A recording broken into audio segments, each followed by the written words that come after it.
الحمد لله رب العالمين والصلاة والسلام على سيد المرسلين وعلى آله وصحبه أجمعين. أما بعد، فأعوذ بالله من الشيطان الرجيم. بسم الله الرحمن الرحيم.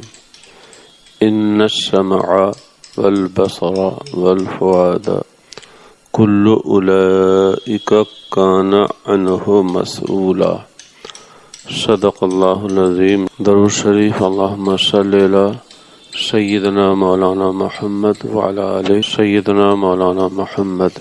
طب القلوب ودوائها وعافية الأبدان وشفائها ونور الأبصار وضيائها وآله صحابه دامن أبدا. بے شک کان اور آنکھ اور دل، ان تینوں اعضاء میں سے ہر ایک عضو کے بارے میں سوال کیا جائے گا، پوچھا جائے گا. کانوں سے کیا سنا، کیوں سنا، کتنا سنا، آنکھوں سے کیا دیکھا یا کیا کیا دیکھا، کیوں دیکھا، دل میں کیا کیا سوچا. ان سب چیزوں کے بارے میں انسان سے قیامت میں سوال کیا جائے گا. کان اور آنکھ کے سلسلے میں گزشتہ اتوار کو تھوڑی سی گفتگو کی گئی تھی. آج کی اس نشست میں جو تیسرا لفظ ہے یا تیسرا جز ہے وہ ہے فؤاد. فؤاد اردو میں ترجمہ اس کا ہم دل ہی کریں گے. اس آیت میں زبان کا ذکر صراحتاً نہیں کیا گیا ہے، حالانکہ زبان انسان کے اعضاء میں بہت خطرناک عضو ہے. اس کا یہاں اس آیت میں صراحتاً بیان نہیں کیا گیا ہے. وہ اس لیے کہ سمع آ گیا. سمع،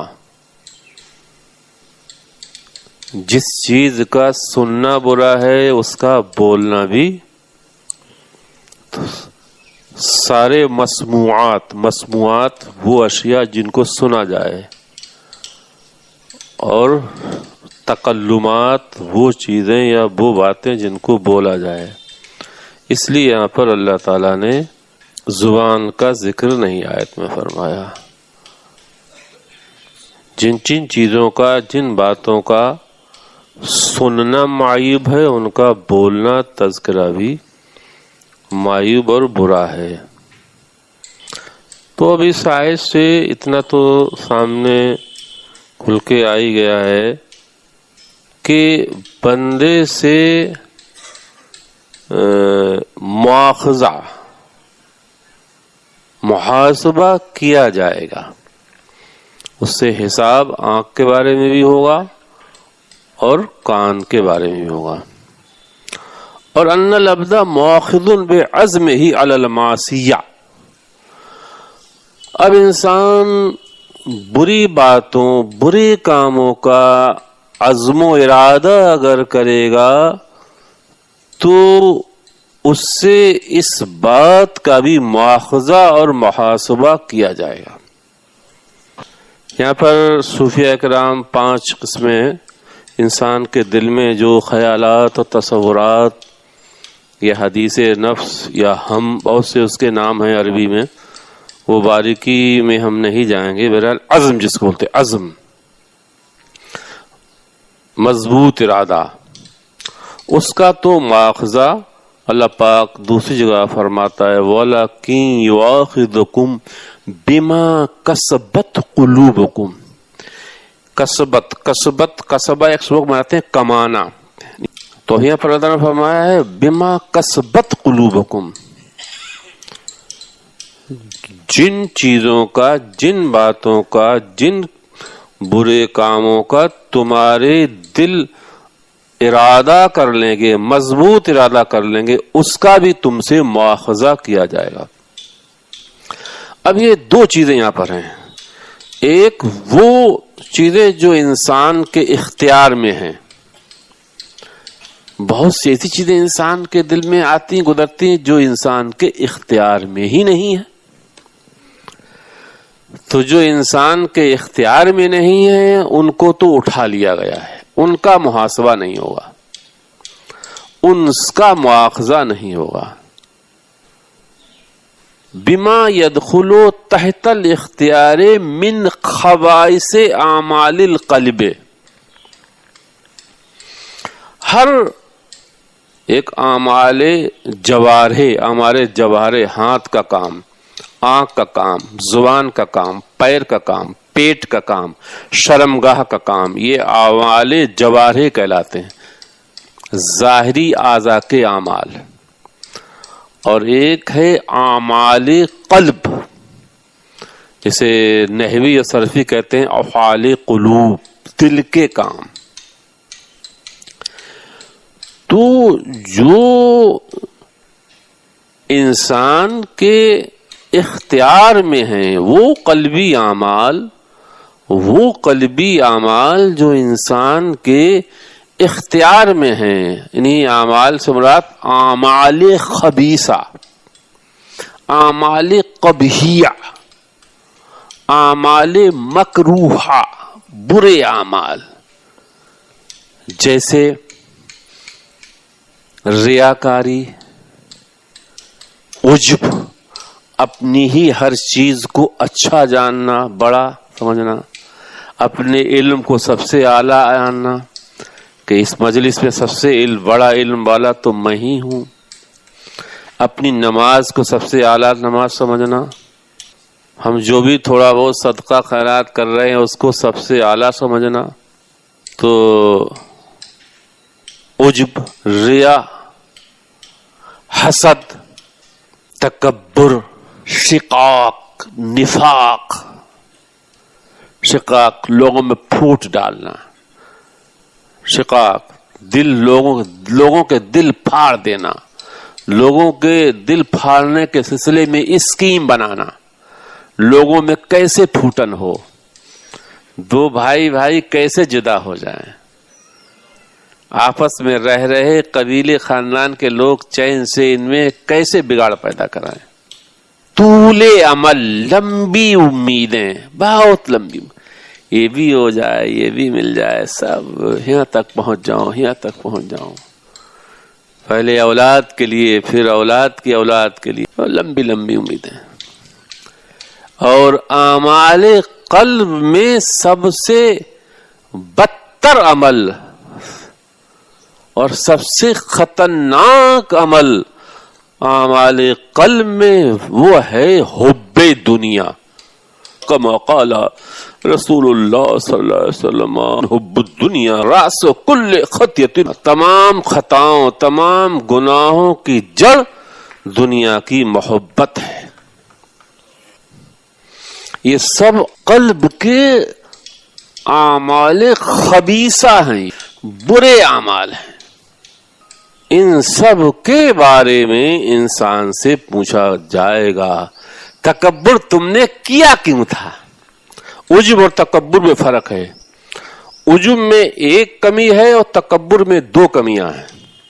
یعنی تکبر عجب سے زیادہ خبیث ہے. عجب میں صرف اپنے آپ کو بڑا بننا, اچھا سمجھنا, اور تکبر میں اپنے آپ کو, اپنی ہر چیز کو اچھا سمجھنے کے ساتھ دوسرے کو حقیر اور کمتر سمجھنا. جیسے ابلیس نے تکبر کیا تھا, خود کو بڑا سمجھا تھا اور آدم علیہ نبی علیہ السلام کو حقیر اور ہلکا.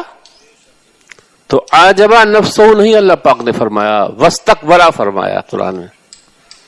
تم نے نفاق سے کام لیا کیوں تھا؟ تم نے ریاکاری سے کیوں کام لیا؟ تم نے حسد کیوں کیا؟ کس لیے کیا تھے تو بتا دو. میں دے رہا تھا, تم تو نہیں دے رہے تھے اس کو. کسی عالم کو علم ہم نے دیا تھا, تم اس سے کیوں چڑھ رہے تھے؟ حسد کیوں کر رہے تھے؟ تم سیاسی آدمی تھے, تم دنیا میں لگے ہوئے تھے, عام طور سے ایسا ہوتا ہے محلے یا بستی کے یا شہر کے وہ سیاسی لوگ جو کچھ نہ کچھ اپنا اثر و رسوخ رکھتے ہیں اور کوئی عالم بزرگ مرجع خلائق ہو تو اس سے حسد کرنے لگتے ہیں کہ یار اس کے پاس کیوں آ رہے ہیں سب لوگ. کام تو لوگوں کے میں آ رہا ہوں لہذا بھیڑ میرے دروازے پہ لگنا چاہیے. ایک زمانے سے چلا آ رہا ہے. جیسے اہل بیت کے سلسلے میں بنو امیہ اور بنو عباسیہ کے جو امراء گزرے ہیں وہ کیوں چڑھتے تھے؟ امام باقر، امام جعفر صادق، امام موسیٰ کاظم، امام علی رضا، یہ سب امام دنیا کو چھوڑ چکے تھے، لیکن لوگوں کا رجوع، لوگوں کی توجہ ان کی طرف، تو یہ لوگ چڑھتے تھے. اسی لیے اکثر عمرا نے بہت زیادہ نقصانات اور تکلیفیں بھی پہنچائیں، الا ماشاء اللہ کچھ اس میں نیک بھی ہوئے. تو ان سب کے بارے میں پوچھا جائے گا، سب کے بارے میں پوچھا جائے گا. ہاں البتہ جو ارادے کہہ لیجیے، ارادہ اپنی اردو زبان میں اسے ارادہ ہی کہہ لیجیے، وہ وسوسے، وہ خیالات، وہ ارادے جو انسان کے اختیار میں ہی نہیں ہیں، ان کے بارے میں مواخذہ نہیں ہوگا. اللہ پاک کے پیارے حبیب فرماتے ہیں اُفِیَ عَنْ أُمَّتِي مَا حَدَّثَتْ بِهِ نُفُوسُهَا، میری امت سے وہ وسوسے، وہ خیالات اٹھا لیے گئے ہیں جو ان کے دلوں میں گزرتے ہیں اور ان کے اختیار میں نہیں ہوتے، مطلب ان کا مواخذہ نہیں ہوگا. تو اب غور کرنا، اللہ پاک فرماتا ہے ان السمع والبصر والفؤاد، کان کو جس لیے پیدا کیا گیا ہے، آنکھ کو جس منشا اور مقصد یا جس حکمت و مصلحت کے لیے مولا کریم نے پیدا کیا ہے، اسی میں اس کو استعمال کیا جائے تو یہ عدل ہے. یہ کیا ہے؟ عدل. مثلا تکیہ کس لیے بنایا جاتا ہے؟ اکثر کہ سرہانے رکھا جائے. اب بجائے سرہانے کے روزانہ آدمی پیتانے تکیہ رکھے، سرہانے جوتے رکھے، تو یہ ظلم ہو گیا نہیں ہو گیا؟ وضع الشیء علی غیر محلہ کو ظلم کہتے ہیں. ظلم انسان کی پیشانی کو عظیم عزت دار مکرم پیشانی کو اس لیے بنایا گیا تھا کہ انسان اپنی پیشانی، اپنی ناک اللہ تعالی کی بارگاہ میں رگڑے اور وہ پتھروں کے سامنے، انسانوں کے سامنے رگڑنے لگے. تو یہی کیا ہے؟ شرک. اسی کو فرمایا گیا ہے ان شرک لظلم العظیم، شرک سب سے بڑا ظلم ہے. اب آنکھ تو اللہ تعالیٰ نے اس لیے بنائی تھی کہ آنکھ سے انسان قرآن دیکھے، کعبہ دیکھے، دینی کتابیں دیکھے، یا ان آنکھوں کا استعمال اپنے معاش کی تلاش میں کرے. آنکھ تو اس لیے بنائی گئی تھی، لیکن وہ اس سے حرام چیزیں دیکھ رہا ہے. یہ حرام نہیں، لہو و لعب لغو چیزوں میں مست ہے. بھائی یہ انٹرنیٹ، یہ موبائل، یہ کیا ہے؟ اکثر بیشتر اس میں یا تو حرام ہے یا پھر لغو. ظاہر بات ہے جو حضرات اس سے کام نہیں کرتے ہیں، اگر کام کرتے بھی تو کام کی باتیں، کام کے لیے نظر 10-20 منٹ، 1 گھنٹہ، اور لغو اور بیہودہ حرام کے لیے 8-8 گھنٹے اس کا استعمال. تو ان سب چیزوں کے بارے میں پوچھا جائے گا. علماء نے یہاں تک فرمایا ہے آنکھ اس لیے نہیں بنائی گئی ہے کہ انسان دنیاوی معاملات میں اپنے سے اوپر والوں کو دیکھے. آنکھ اس لیے ہے کہ دنیاوی معاشی معاملات میں اپنے سے نیچے کے لوگوں کو دیکھو، اور دین کے معاملات میں اپنے سے اوپر والوں کو دیکھو. دنیا میں نیچے والی سیڑھی دیکھو اور دین میں، چونکہ یہ ایک ایسا ممنوع اور مکروہ فعل ہے جو انسان کو مولا تعالی کی ناشکری کی طرف کھینچ کے لے جاتا ہے. جب معاشی امور سے فرصت ملے تو اس آنکھ سے قرآن دیکھو، دینی علوم کی کتابیں دیکھو، علماء صلحاء کے چہرے دیکھو، خداوند قدوس کی رحمت جن چیزوں سے ٹپک رہی ہو ان کو دیکھو۔ خشک زمین کو اللہ تعالیٰ نے کس طرح سے ہرا بھرا کر دیا ہے، اس کے آثار رحمت کو دیکھو۔ جب کسی اچھے پارک یا چمن یا باغ میں جاؤ تو ایک ایک درخت، اس کے ایک ایک پتے، اس کی کوپل، اس کے پھول کو دیکھ کے کہو سبحانہ ما خلقت ھذا باطلا، اے مولا تو نے کوئی چیز بیکار نہیں پیدا کی ہے۔ مومن ہو چکے ہو نا، غلام مصطفیٰ بن چکے ہو نا۔ یہ صحیح روایت سے ثابت ہے مولا علی کے بارے میں ہے انہو ما نظر الى عورتہ و سوآتہ مذ تعلق نظر الى رسول اللہ صلی اللہ علیہ وسلم۔ مولا علی کے بارے میں ہے ثابت ہے یہ کہ جس دن سے انہوں نے رسول اللہ کے چہرے کو اپنی آنکھ سے دیکھ لیا، اس کے بعد انہوں نے کبھی اپنی شرمگاہ تک پر بھی نظر نہیں ڈالی کہ اس نظر سے میں جمال مصطفیٰ دیکھ چکا ہوں، اب میں اپنی شرمگاہ بھی نہیں دیکھوں۔ حالانکہ کوئی ناجائز نہیں ہے،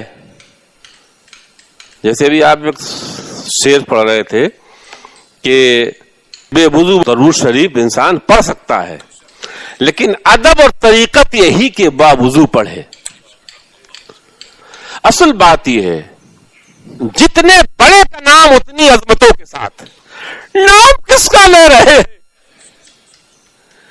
تو جتنے بڑے کا ذکر ہو اتنی عظمتوں کے ساتھ ذکر ہو، اور جتنے محترم کا ذکر ہو اتنے احترام کے ساتھ، جتنی پاک و طیب و طاہر ذات ہو اتنی طہارت و پاکیزگی کی ساتھ ذکر ہو۔ یہ طریقت ہے، شریعت میں تو جائز ہے۔ نام لے کس کا رہے ہیں آپ؟ کس کے نام کو جپ رہے ہیں آپ؟ تو جس کا نام لیا جا رہا ہے جتنا باعظمت ہو اتنی قلب میں عظمت بٹھا کے اس کا نام جپا جائے، جتنا طیب و طاہر و مسمہ ہو اتنی طہارت و پاکیزگی کے ساتھ، نظافت کے ساتھ اس کا نام لیا جائے۔ جب قرآن پڑھا جائے تو قرآن کو پوری عظمتوں کے ساتھ، پوری طہارت کے ساتھ اس کو پڑھا جائے، کہ قرآن کس کا کلام ہے؟ وہ تو سبحان کا کلام ہے، سبحان، ہر طرح سے پاک، ہر کمزوری سے پاک، ہر عیب سے پاک۔ اس لیے فرمایا گیا اسے متطہر پاک طیب طاہر ہی ہاتھ لگائیں گے۔ اس کی ایک مثال اور ہے حضرت عثمان غنی کے بارے میں۔ سیدنا عثمان غنی رضی اللہ تعالیٰ عنہ یہ خلیفہ سوم ہے، فرماتے ما کہت منذ اسلمت وما مست فرجی بالیمین منذ بعثت النبی صلی اللہ علیہ وسلم۔ جس دن سے میں نے لا الہ الا اللہ زبان پہ جاری کیا ہے آج تک اس زبان سے میں جھوٹ نہیں بولا ہوں۔ یہ حاجی، یہ نمازی، یہ عالم، یہ امام، یہ مولانا، یہ مفتی، یہ پیر روزانہ قرآن پڑھ رہے ہیں اور روزانہ 100 مرتبہ جھوٹ بول رہے ہیں۔ عوام تو عوام رہے اور جھوٹ بناتے، پلان بناتے کہ جھوٹ بولا کس طرح سے جائے گا۔ یہ گواہ، یہ وکیل، یہ برا مت ماننا کوئی وکیل بنا کہ ایسے بولو گے، ایسے برا اس طرح سے بولو گے جھوٹ، یہ تاکہ جھوٹ نہ معلوم ہو، سچ ثابت ہو جائے۔ اور فرماتے ہیں جس دن سے میں نے یہ ہاتھ نبی کے ہاتھ میں دیا ہے اس دن سے آج تک میں نے اس ہاتھ کو اپنی شرمگاہ میں نہیں لگایا ہے۔ یہ تھا احترام۔ تو کیا ناجائز ہے لگانا؟ ناجائز نہیں ہے، حرام نہیں لگانا۔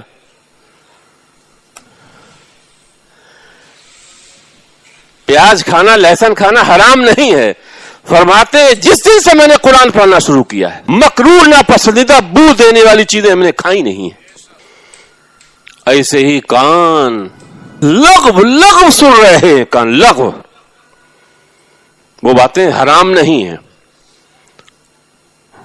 جو باتیں حرام ہیں ان کا سننا بھی حرام. رفس بے حیائی کی باتیں جو انسان کی نفسیانی کیفیات کو بھڑکاتی. ہر وہ بات عورت کے پرکشش اعضاء کو دیکھنا غیر عورت کو، ایسے ہی اس کے پرکشش اعضاء کا تذکرہ، یہ سب نفس میں آتا ہے.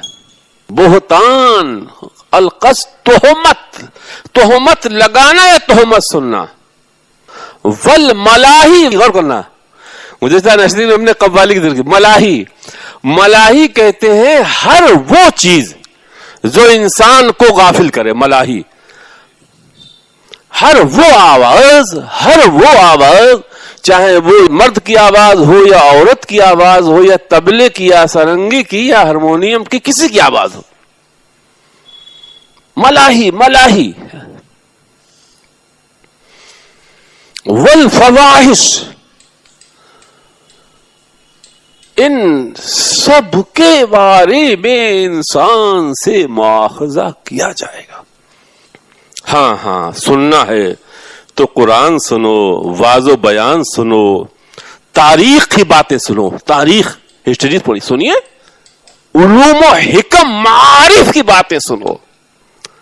قرآن کے معارف سنو، قرآن کے علوم و حقائق سنو.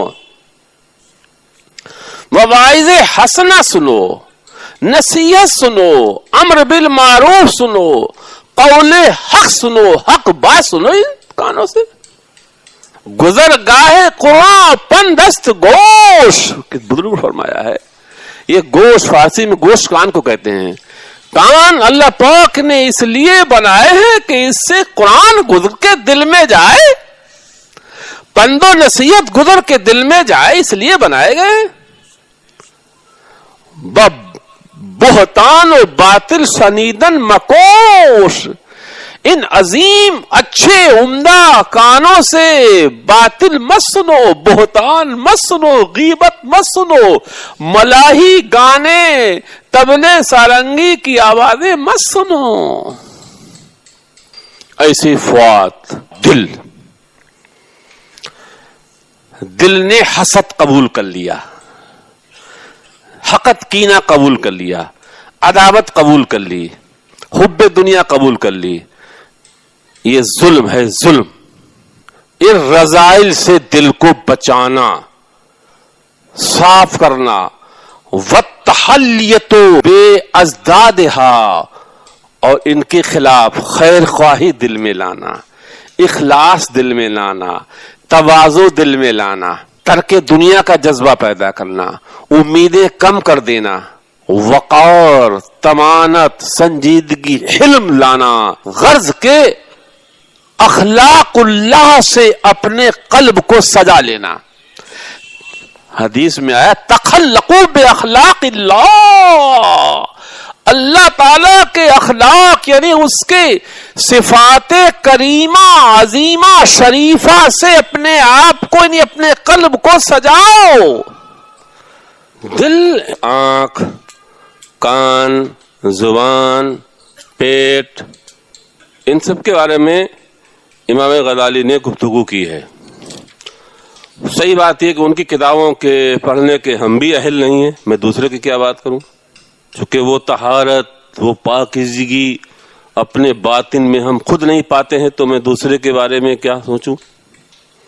جس طہارت، جس پاکیزگی کا وہ ذکر کرتے ہیں، یا جس طرح کی طہارت و پاکیزگی وہ امت کے دلوں میں دیکھنا چاہتے ہیں،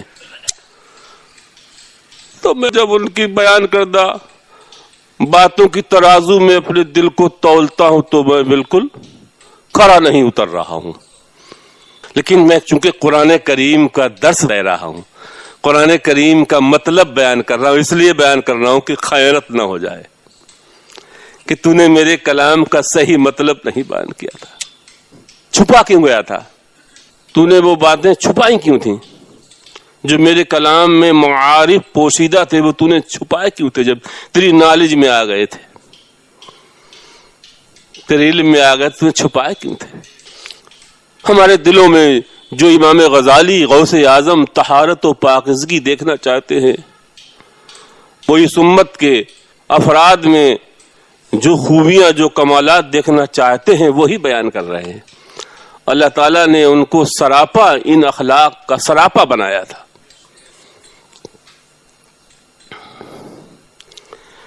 امام غزالی فرماتے ہیں اسفل الرابع القلب، جو ہمارے اعضاء نگرانی کرنے کے ہیں، جن کی طرف خاص توجہ دینے کی ہے، ان میں سے سر فہرست قلب ہے۔ قلب کہتے ثم علیک بحفظ القلب واصلاحہ وحسن النظر فی ذالک۔ اللہ اکبر۔ کہتے اے مومن، اے مومن، اے بندے مومن، اے خدا کے بندے، اے غلام مصطفیٰ، اے عبد مصطفیٰ، تیرے اوپر لازم ہے کہ تو اپنے دل کی حفاظت کرے، تیرے اوپر ضروری ہے کہ تو اس کی اصلاح کی کوشش کر، تیرے اوپر فرض ہے کہ تو اس کی طرف اچھی توجہ رکھ۔ وذر المجہود، اور جتنی جد و جہد تو کر سکتا ہے اس کی اصلاح میں کر۔ فإنه أعظم هذه العادة خطرا وأكثر وأثرا، کہتے ہیں سن جتنے بھی اعضاء تیرے جسم میں ہیں ان میں عذروئے خطرے کے سب سے خطرناک عضو ہے دل۔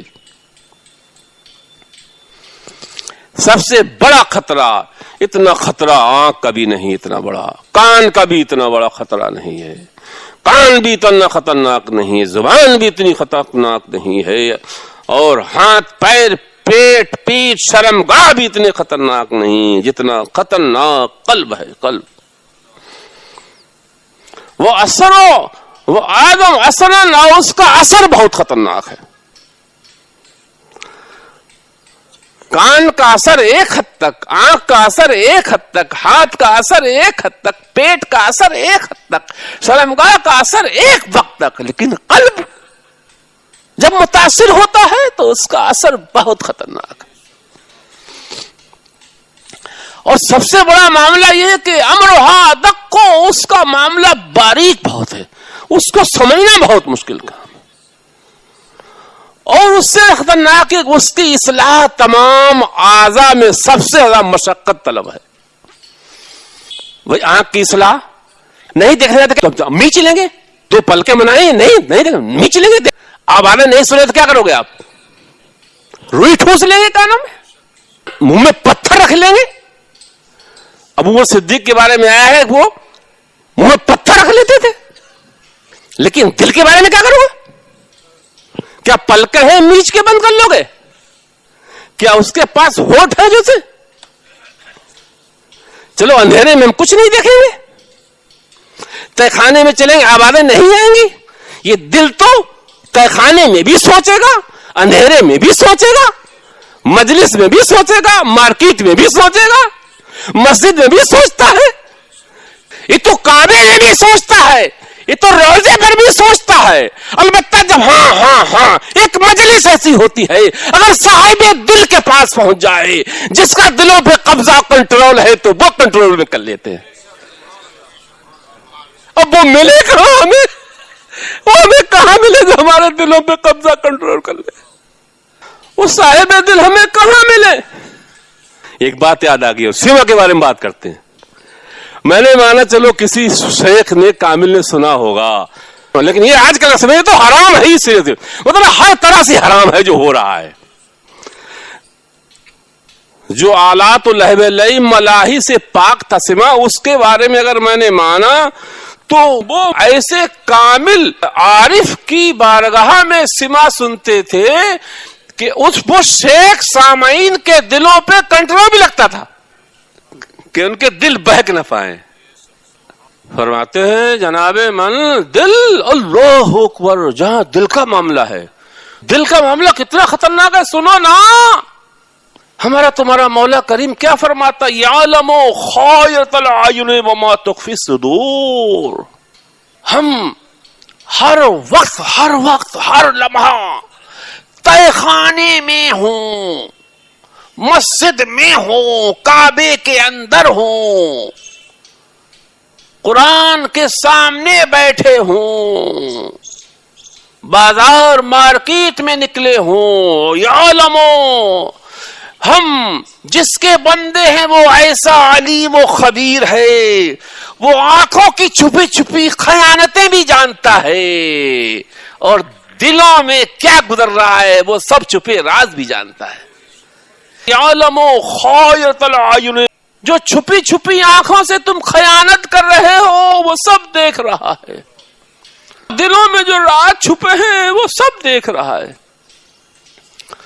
دوسری بار فرماتا ہے واللہ یعلم ما فی قلوبکم، جو تمہارے دلوں میں ہے خدا بند قدوس علیم و خبیر سب جانتا ہے. تیسری جگہ فرماتا انہ علیم بذات الصدور، اللہ تعالیٰ دلوں کی ہر چیز جانتا، ہر چیز جانتا، سینوں کے سب چھپے راز جانتا ہے. اچھا یہ قرآن میں ایک جگہ تھوڑے، ذرا غور کرنا، ذرا غور کریے.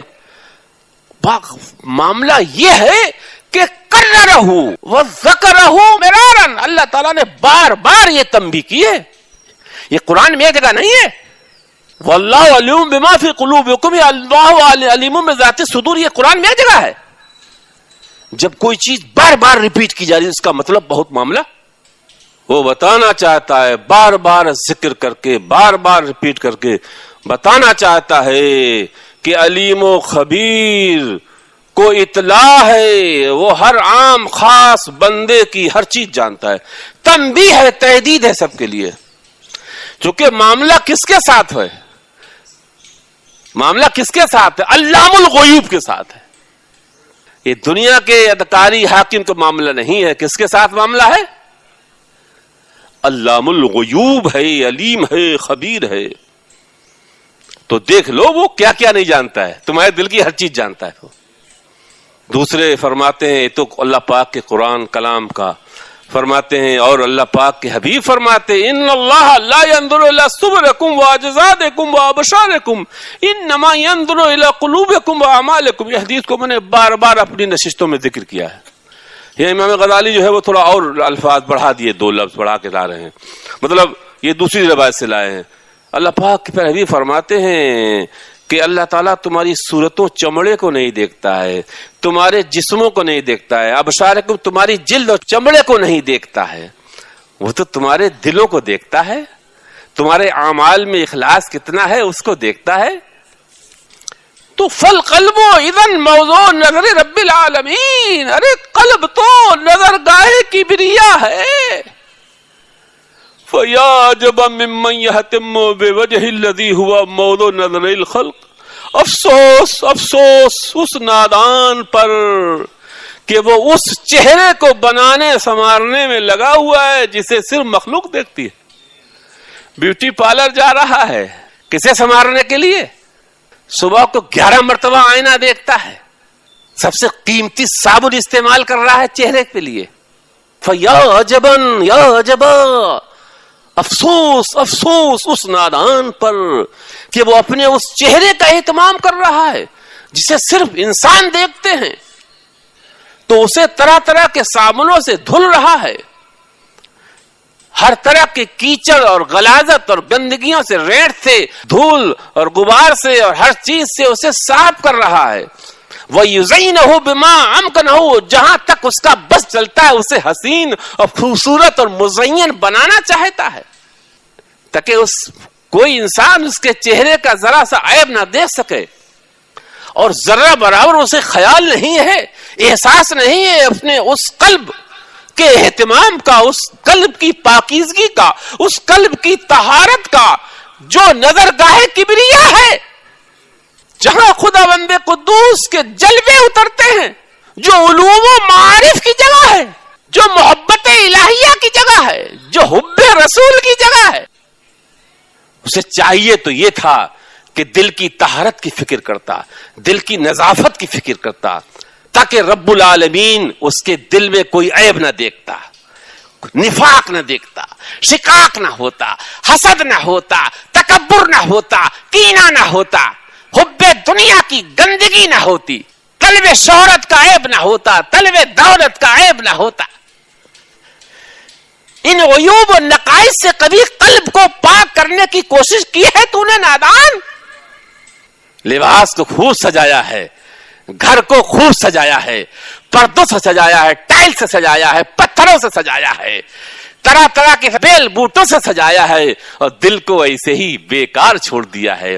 اس میں عیوب ہیں، اس میں نقائص ہیں، اس میں گندگیاں ہیں، اس میں بدبوئیں ہیں، اس میں تکبر کی بدبو ہے، اس میں حسد کی بدبو بسی ہوئی ہے، اس میں عجب کی بدبو ہے، اس میں ریاکاری کی بدبو ہے، اس میں شح اور بخل کی بدبو ہے۔ ایسی گندگیاں، ایسی غلاظتوں سے بسا ہوا ہے وہ قلب، اور گھر کو اس قدر سجانے میں لگا ہوا ہے۔ ایسی ایسی گندگیاں، ایسی ایسی غلالتیں ہم یہ چہرے کو سجا کے نکلنے والے تیرے گھر میں ہیں، اگر ان گندگیوں میں سے ایک بھی گندگی سے تیرے دوست و احباب سماج کے لوگ آگاہ ہو جائیں تو تجھ سے بھاگنے لگیں گے۔ ایک بزرگ کے بارے میں ہے، ان کے پاس لوگ بہت زیادہ دوڑ دوڑ کے آتے تھے تو آپ فرماتے تھے تو میرے پاس اتنا کیوں آتا ہو، میرے دل میں تو اتنی گندگیاں ہیں، اگر ایک بھی ظاہر ہو جائے کہ تم مجھ سے نفرت کرنے لگو گے۔ یہ تھے یا بصیروں کا ورد کرنے والے، یہ تھے صاحب بصیرت جو اپنے عیوب پر ہر وقت نظر رکھتے تھے۔ لہجرو ہو وہ تبرؤ منہ ہو، اگر ایک بھی عیب ہمارے دل کا تمہیں معلوم ہو جائے، ایک بھی گندگی ہمارے دل کی تمہیں ظاہر ہو جائے تو تم ہمیں چھوڑ کے بھاگ جاؤ گے، ہم سے بری ہو جاؤ گے، ہمیں دھتکار دو گے۔ واللہ المستعان، اللہ ہی توفیق دے، اللہ ہی بچانے والا ہے۔ چونکہ قلب بڑی چیز ہے، کوئی ایسی چیز نہیں ہے کہ ایک نشست میں اس کا بیان ہو جائے۔ انشاءاللہ اب آئندہ اتوار کو انشاءاللہ پھر ہم سب روزے سے بھی انشاءاللہ ہوں گے، اور قلب کے محاسن میں سے، قلب کے اچھی خصلات میں سے خصلت یہ ہے کہ ہم دل سے رمضان مبارک، رمضان کے مہینے کا استقبال کریں، گھبرائیں نہ۔ ہمیں اللہ تعالیٰ کی بارگاہ میں ایک عجیب و غریب روزے کی عبادت کی توفیق ملنے والی ہے، رات میں مناجات کرنے کا ٹائم آنے والا ہے، رب کا زیادہ ذکر کرنے کا وقت، موسم آ رہا ہے، قیام کرنے کا موسم آ رہا ہے، رکوع کا موسم آ رہا ہے، نمازیں بڑھنے کا موسم آ رہا ہے، ذکر بڑھنے کا موسم آ رہا ہے، عبادت بڑھنے کا موسم آ رہا ہے، اور ایک ایک کا 700 گنا ثواب ملنے کا موسم آ رہا ہے۔ استغفر اللہ ربی من کل ذنب واتوب الیہ۔